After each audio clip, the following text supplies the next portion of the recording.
Hey guys, it's Panther, and I'm very excited to announce a new series that we want to start on this channel. The main focus of this series is going to be psychology, specifically certain psychological subjects and how they pertain to League of Legends. Our reasoning behind this is because while the game will change patch to patch, human psychology will always apply to the game, and understanding it can actually be a huge step in understanding other players and how you can abuse certain tendencies that these players might be making. Some of the topics that we may cover will also pertain to other aspects in your life, and we believe that this topic will always be relevant no matter how the game progresses in the coming years. If this is a topic that you're excited about and you want us to do more videos on psychology and how it relates to League, then make sure to like the video and subscribe. We post new content made by Challenger players every day. We also want to make this into a weekly sort of series, so if that's something you're excited for, be sure to let us know. With all of this being said, let's get into the video. Now, object permanence is the understanding that objects continue to exist even if they no longer can be perceived. This means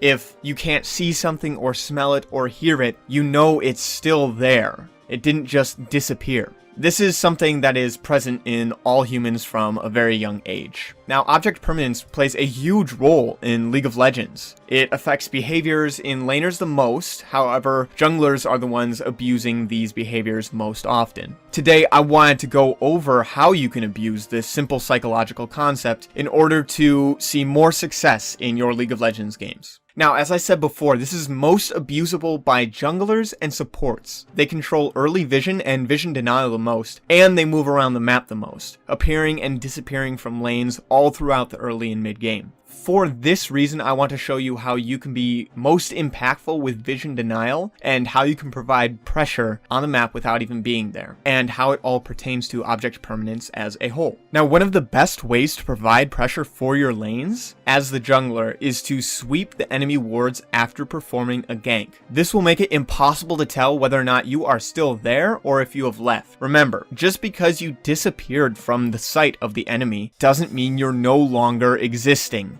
This is something that will likely be going through the enemy laner's head at this point is, okay, they just swept my vision, I have to play safe because they might still be around. They aren't just going to think, oh, the jungler swept my vision, I can't see him, he no longer exists, the game is now 5v4. That's not something that will ever go through somebody's head. This is something that you can abuse to force a certain player to play very safe the entire game. For example, if you have a lane bully that you're playing against, like Pantheon in the top lane, and you are constantly walking through and sweeping his vision and pressuring his lane, he will be forced to pretend as though you are there the entire game. It will really put a dent in the early game impact that Pantheon would normally have if he went completely unpressured. Now, if the enemy jungler is doing this to you, then you have to assume they are still in your lane until they show somewhere else on the map. That is the only safe way to play this situation. If you walk back up and the enemy jungler is still around, you will most likely die. Remember to just be patient and just wait for the enemy jungler to show again on the map. It's all you can do. If the enemy jungler is just sitting in your lane, then feel free to ask for help, but it's never good to check if they're there or to start playing forward again, as you will most likely get punished for it. A riskier way to play the situation is to ward the brush after like 10 or so seconds have passed. However, if the jungler is still in that brush, then you're probably going to die for it. That's why I would recommend to just play safe until you see them, and then you can ward. Now, as the jungler, one of the best plays that you can make is to roam with the support while the support is using their sweeper. This will make it impossible for the enemy to tell that you are both present, and it can often bait players into trying to attack the support. Now, some of you might not have followed why they would be going on the support, so let me just make an example for you. Let's say that your support is a Soraka, and your team is pushed in toward your tower. If your Soraka moves to the tri-brush and sweeps the tri-brush, then likely the enemy team is going to try and contest them for that ward. They don't want their wards disappearing, so they're most likely to go on the Soraka and try and kill the Soraka. If you are there with the Soraka when this happens, then you are able to force a fight to happen that could potentially go in your favor. This is the type of play that I'm talking about when I'm saying to roam with the support while the support is using their sweeper. The reason that this will oftentimes work is because when the enemy lane sees the support leave the lane and suddenly their wards are disabled, the first thing they're going to think is, oh, the support is sweeping our wards and trying to clear them. They will oftentimes not think, oh, the support is clearing wards and the jungler is right next to them. That's not really a thought that's ever going to go through somebody's mind. Now, this is a play that a lot of players make in higher elos, and as a result, in higher elos, it does tend to work less. However, this is really only in Master, Grandmaster, and Challenger. You don't really have to worry about somebody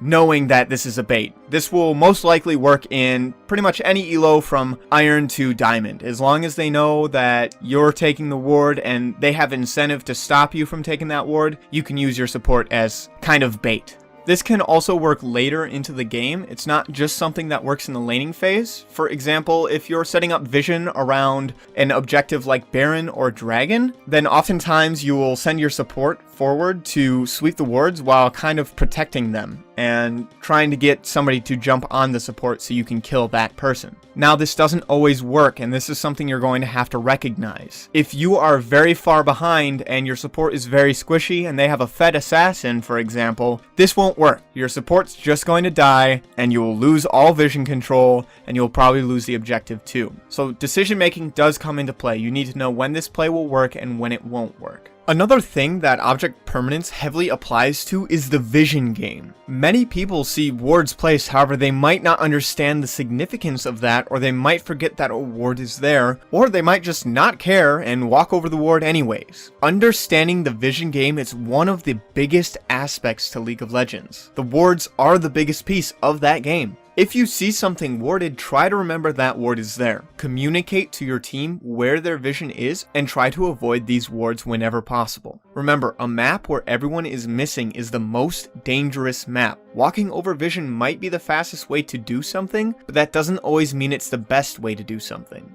You need to know when to avoid vision and when walking over vision doesn't matter. Now, the more enemy wards that you can remember, the better. There can only be 20 wards max on the map for a single team if you do not count blue wards. However, oftentimes you will never see more than 10 on the map at once. If you're able to remember, say, 7 of these wards and sweep maybe 3 of them, for example, then clear 2 of the enemy team's pink wards, you're effectively cutting what the enemy team can see in half. This allows you to rotate more freely, take more efficient pathing while still not being on vision. This prevents enemy team from being able to make certain plays because they don't know where people are, and overall forces the enemy team to play a lot safer and take less risks. Oftentimes, a team that has no vision will not want to walk away from under their towers, so you can force somebody to sit under their tower for pretty much the entire game if you just clear all of their vision. If you have a lead on the enemy team, the best way to strangle the enemy team out of that game is by playing the vision game properly. Remember where they place their wards, learn the tendencies of where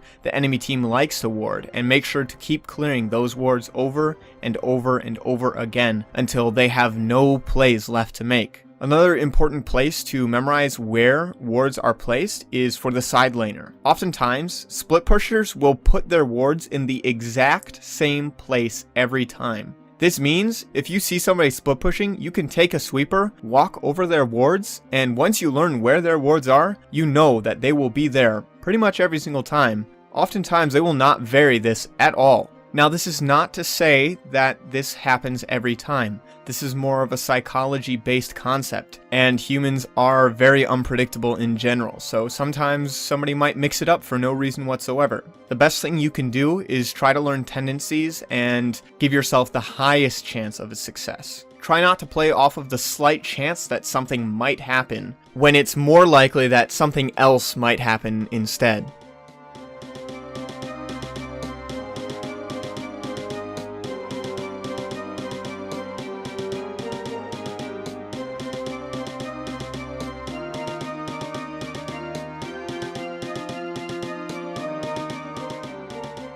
That's all for today's video. I hope you learned something valuable. If you did, make sure to like and subscribe. We post new content every day done by Challenger players. If you want to see more videos on the psychology of League, make sure to leave a comment down below, maybe suggesting a psychological topic that you'd like to hear about in the future. That does it for today's video. I'm Panther, and I hope to see you in the next one.